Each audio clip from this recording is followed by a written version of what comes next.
So, welcome to another exciting episode of Railcar Restorers on the road. In this episode we are at the DMU Convention 2024 here at the Midland Railway Centre, Bustley.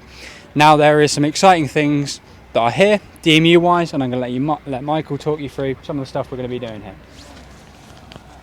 So yep, behind me you'll see the Class 108, which I've had the pleasure of driving today. That was satisfied my DMU fix for another year.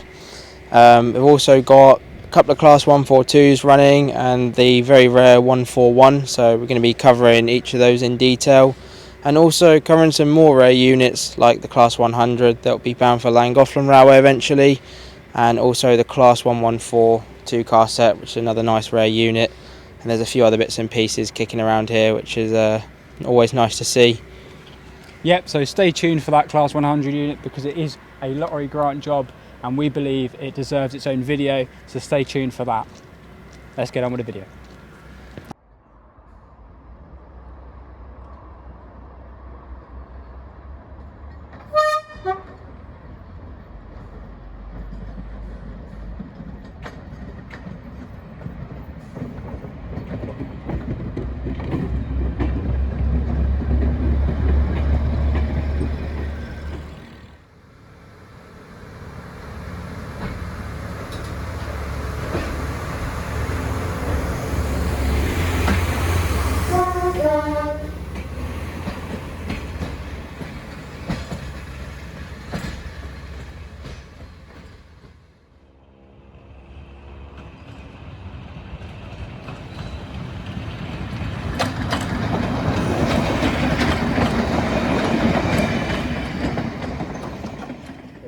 Right guys, so here we are outside DTCL 56006. As you'll see, she's got the original look with the roof dome mounted marker light. Quite a unique vehicle in preservation. It does look very nice. A thorough job has been done by Gareth and the team. It's been a long time coming, but all good things come to those who wait. A lot of hard work been put into this, and she does look magnificent. Moving along, excellent paint job. Everything underneath has been done. Battery boxes, it's all been painted. It's got overhauled heaters. Really gone the extra mile on it. White wall tyres. It looks like it's just out the factory.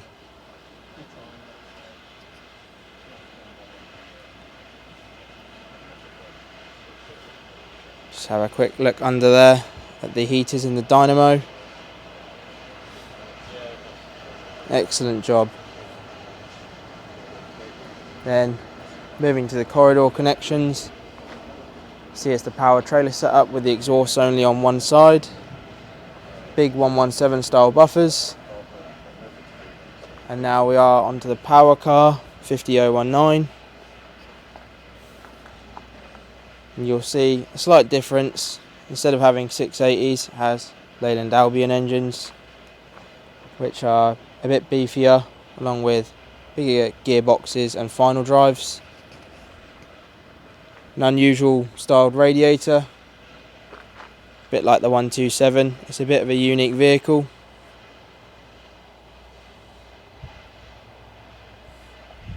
It's very jam-packed under there. And dynamos seem to be linked to the cardan shaft and the gearbox.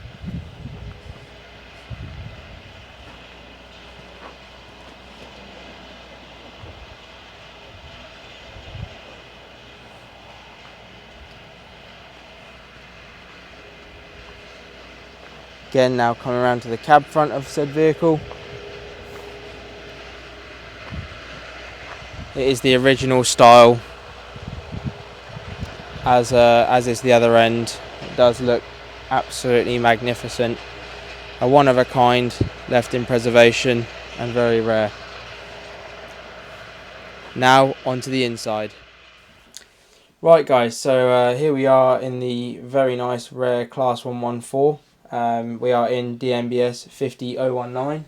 Yeah, I've got that right. And not 50019 Ramleys like it's based at our railway. This is 50019 the DMU. So as you see, the Class 108's going past as well. So a quick little bit of history about this. It is originally based at Lincoln, like a lot of 114s. As you might have seen this sort of unit used in the DMU driver training video, which was also filmed at County School partially. So another nice unit to get acquainted with. It then finished its days at Tyseley. It was purchased by the railway around 1990 to 1991. I think it was a shed foreman at Tyseley persuaded the railway to actually buy this over a Class 108, and he really went the extra mile because he hid it at the back of the depot, persuaded the railway to buy it, and it came to the railway by rail at the cost of a princely sum of £200. And back in the day, they used to use this also on the Grimsby circuit, where it used to transport fish in the guards van, so that would have been an experience for the passengers. But we'll get to that in a minute. So here we are in the cab now of 50019. It is currently being put back together. This unit isn't far away from being runnable again. It is looking very nice. It's taken a while to get to this state, but all good things come to those who wait and equally work hard on them. So moving forward, just get past the little bits and pieces, are obviously putting it back together. So we're in the first second class saloon. It's had the original lighting fitted back to it, because it would have been very similar to our 117 inside as far as Formica and lighting goes. This one's been backdated like we planned to do.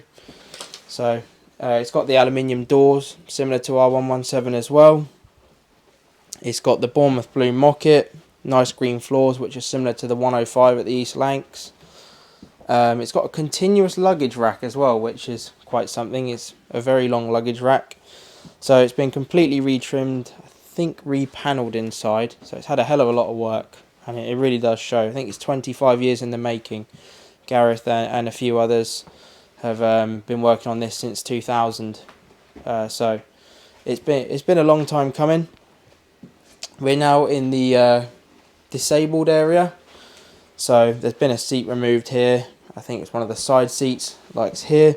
So that's been removed. The doorway's widened. As you'll see, this doorway used to finish here. So what they've done is what I plan to do with our 117, which is fit a panel with Formica that folds away and looks original. But if needed, you can open it up to fit any disabled or easy access customers, so that really helps, but you keep the authenticity look, so that's a nice touch. Moving into the guards van, it doesn't smell of fish anymore. It's looking very nice. It's had a nice restoration. There's this nice leatherette sort of mocket on the guards chair and the driver's chairs. And moving through the corridors now, lovely restored corridors, bellows, and then into the DTCL.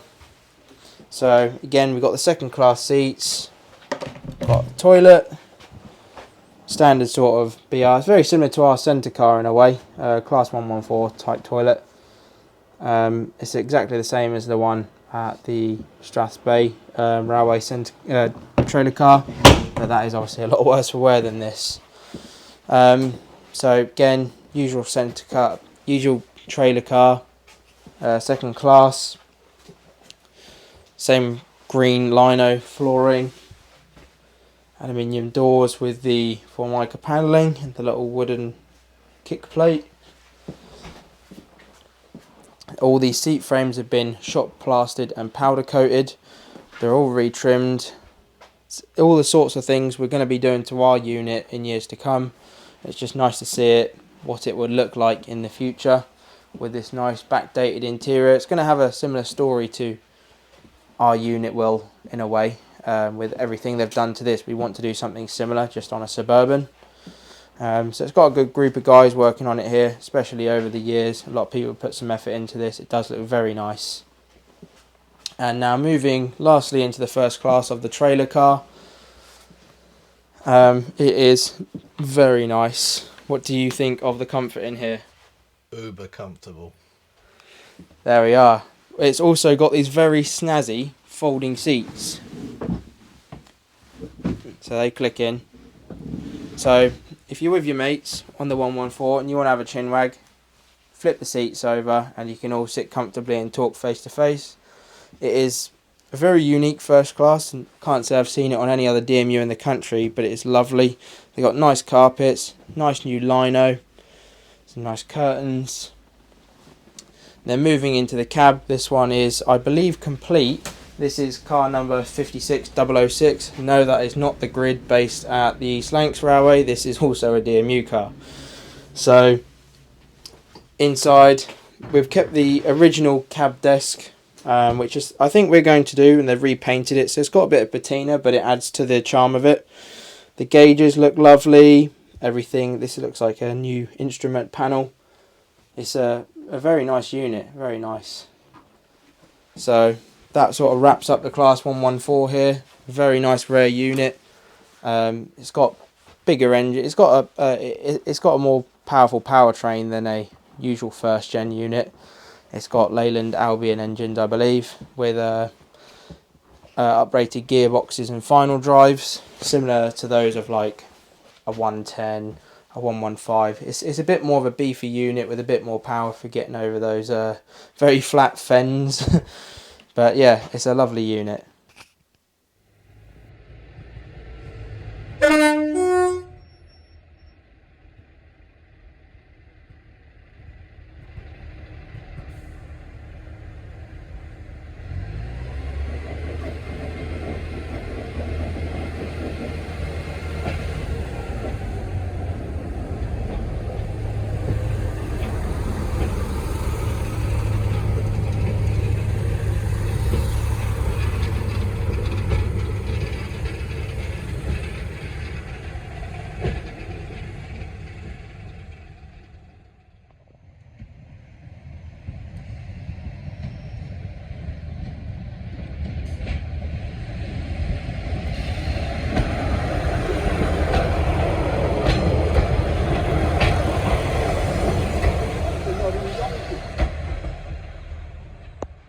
This is class 115 DMBS M51849. It is an ex-county school resident unit, so it's a little bit close to home for us, which is a nice tale, but it is, these days it's looking a lot worse for wear. It was back at county school in the early 90s, and then it's moved to the Spa Valley Railway since then, and now it's come here, and I'm not sure what the future holds for it, but she's not looking too pretty, as you're about to see. So here we are inside this 115 unit. It has seen better days, starting off here in the guards compartment.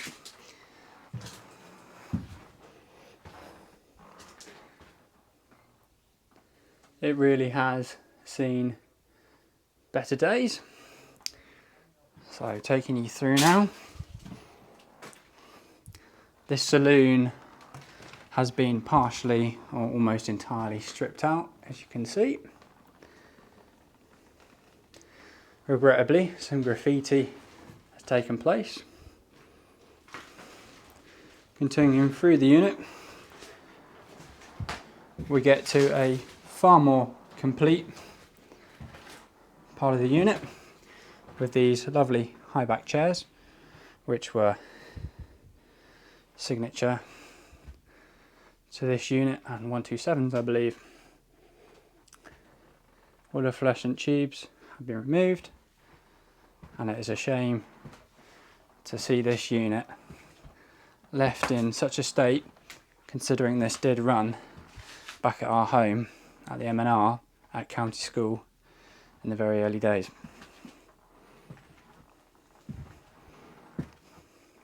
This is the cab. Has not seen much love, and this would need a lot of work to get it back up to scratch.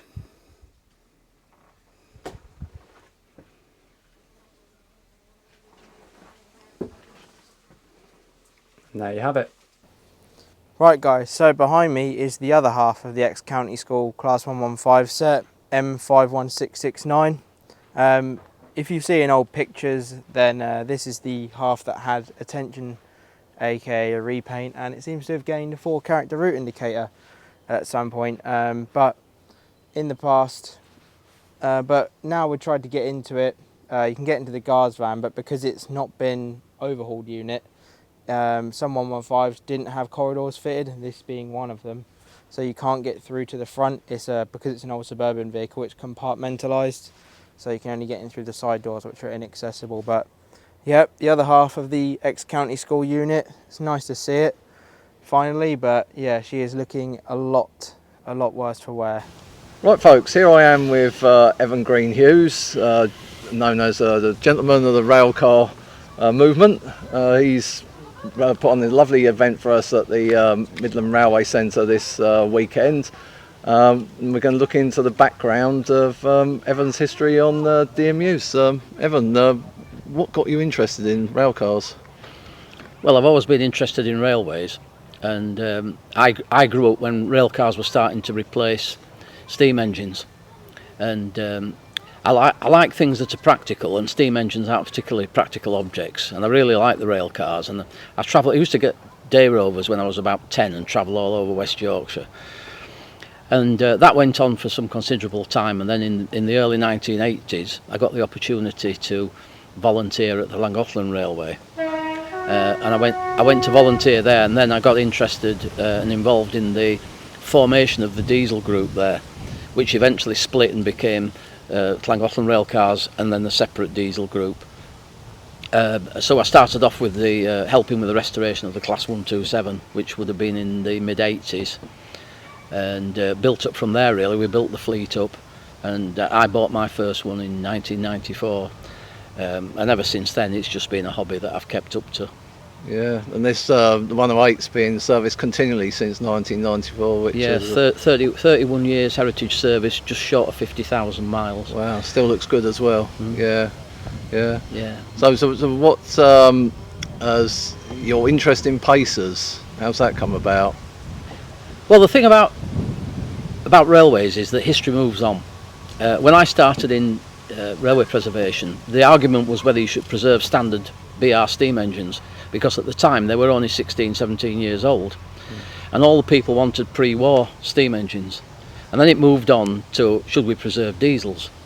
And then we got to the argument as to that's modern rubbish, it's diesels and all the rest of it. And then we were talking about DMUs that were 30 years old being preserved. Well, here we are now in a situation where we're looking at particularly the Pacers that we looked at today. They are 40 years old, which is over twice, nearly 3 times as old as the steam engines were when they were being preserved. So history moves on. Yeah. So you've got to preserve things as they become available. It's no good just letting them go. Yeah. You know, there are famous things that got left, like for instance the original Derby lightweights, the first 20, which are roughly the equivalent to the 20 141s. None of those survived, but they should have done historically. Yeah. So what's important is to get a good snapshot of history all the way through and present it to the public in a manner that means something, which is what we tried to do. Yeah. So obviously you're talking about the 141. Yours is the only operational one in preservation now, is that right? Yep. Yeah. The bulk of them were exported to Iran and didn't run very long in Iran. Oh right. Because in the late 1990s, BR were running down the fleet, and because they were non-standard, they decided that they'd get rid of them. But the one we have was used as a test bed for the new engine and gearbox programme. So it's got Cummins engines and it's got Voith gearboxes in it. Oh right, okay. It's the only one that was ever done, but it made it ultra reliable. but we were offered it because the exporters didn't want a one-off. Oh yes, yes. But at the time it had a broken engine, so we bought it, stored it for a bit, and restored it, and eventually it went into service. I think it was 2007.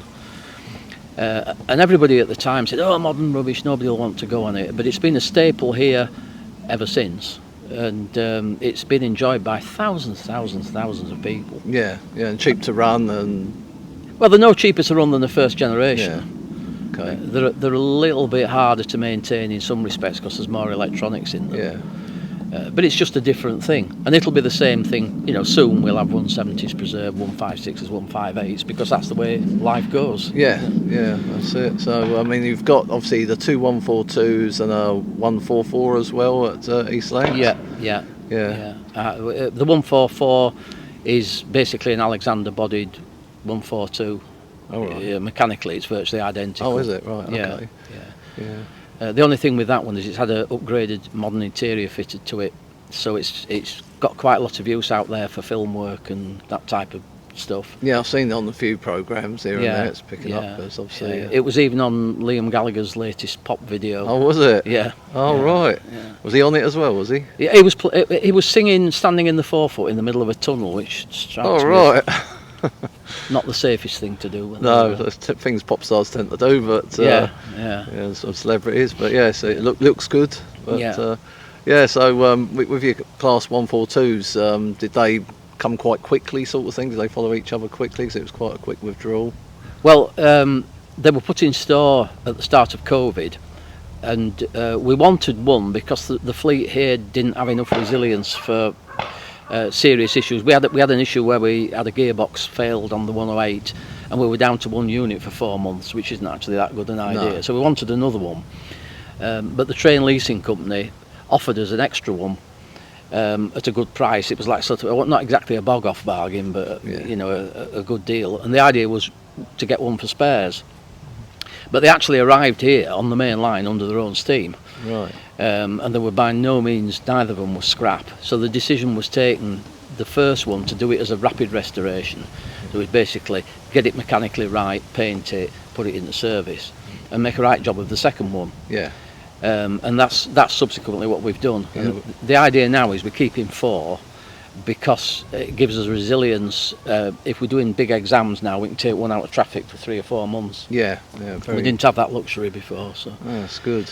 Yeah, nice. Been a very enjoyable event. How do you feel it's gone this weekend so far? Well, it's been pretty good. I mean, even the Greater Manchester one, which hasn't got a lot of mileage on it, it's been okay. It's had a couple of little electrical gremlins, as you might expect, but the turnout's pleasing. What is interesting is the 1980s trains now amongst enthusiasts are becoming quite popular, and they're bringing in a whole generation that were not interested in railway preservation before. Yeah, so it's what they've seen and It's what they remember. Yeah. We get a lot of people here. This is largely a family place, and you get a lot of people who come in and they go, "These are what trains were like when I was a kid." And you look at them and they're maybe 28, 30 years old with the children in tow, and you think, yeah, this train's 40 years old.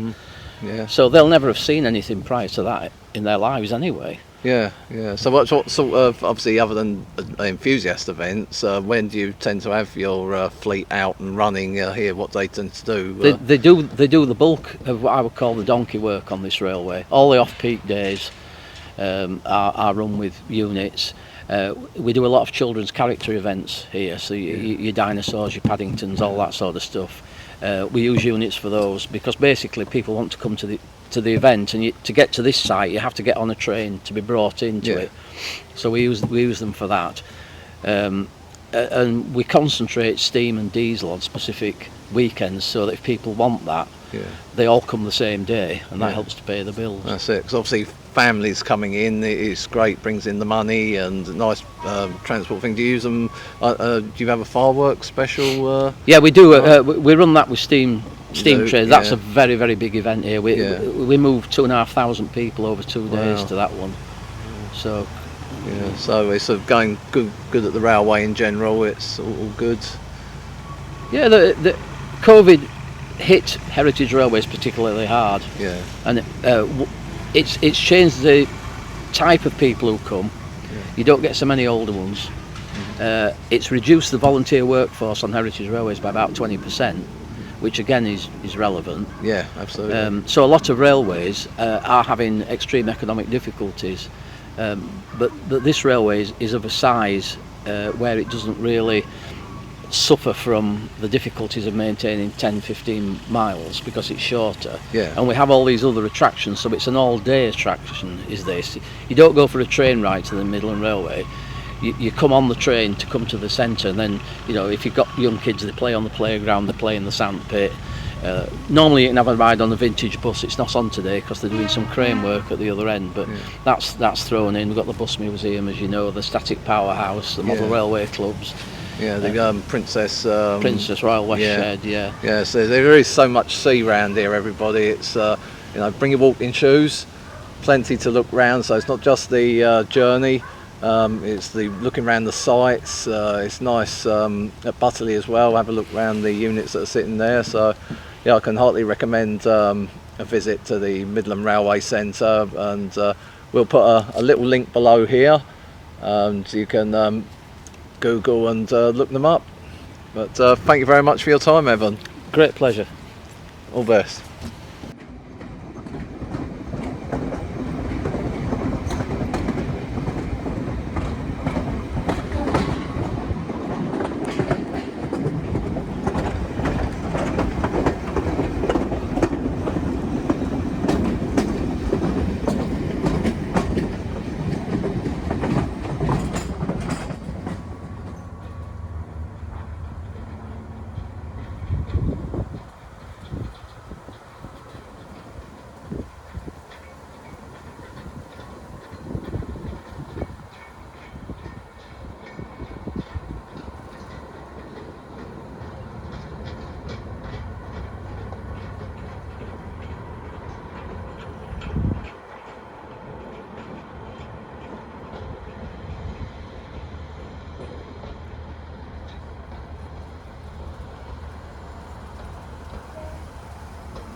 So there you have it, a very varied video showing you units here that have been in long-term store and will need a lot of work, but we have been reassured that the people are willing to put in that work, which is a really nice thing to hear, because some units do deserve to be saved, not only for their historical value, but because they mean a lot to a lot of people.